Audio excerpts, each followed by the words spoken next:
Welcome to True Ghost Stories.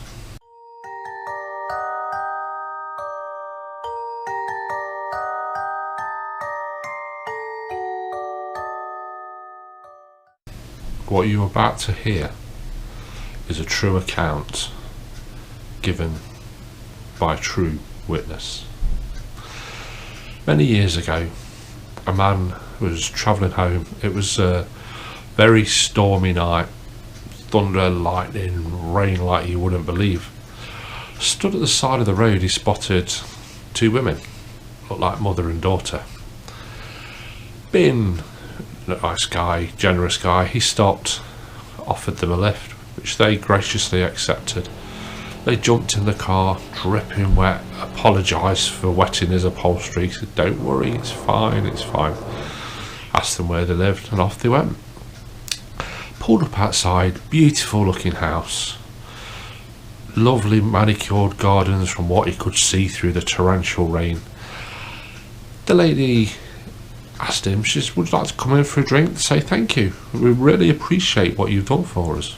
He said, "Yeah, okay." Without wanting to sound rude, he accepted. Off they went inside.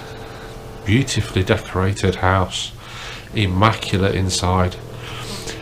She poured him a whiskey, introduced themselves as mother and daughter. Their husband had passed a few years prior. They sat there talking. He asked if he minded if he smoked. "No, of course not," said the lady. He took his lighter out, which was a present of his wife, a beautiful Zippo lighter. The young lady, the daughter, commented, she said, "That's a lovely lighter. Can I have a look?" He says, "Of course you can." He gave her the lighter.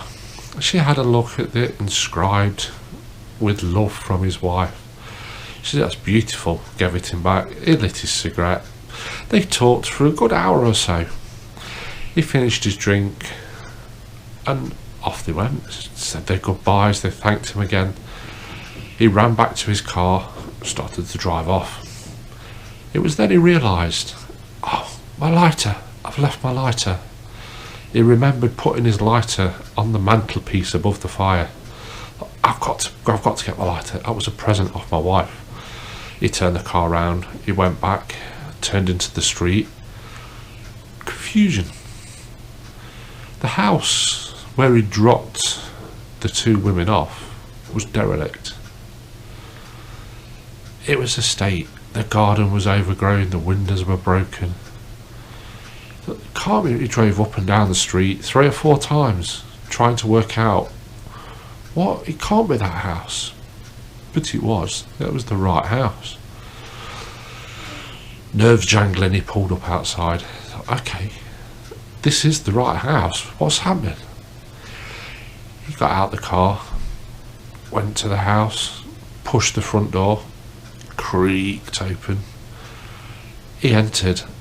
It was mouldy, broken furniture everywhere, thick layers of dust on everything. He happened to look down at the floor and saw his footprints in the dust on the floor. That's strange. He followed his footprints into the living room, to the chair where he sat, to the mantelpiece, and back out again. And he was confused. What?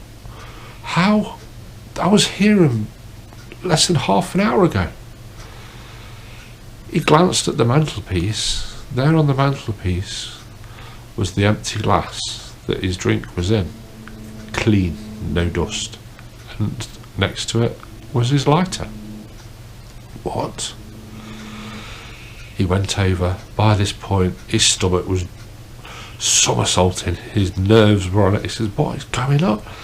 Picked his lighter up. As he picked his lighter up, he heard the girl's voice. "I knew you'd be back." He couldn't get out there fast enough. He ran out that place in his car and shot off. And it's an experience he will never forget. Goodbye.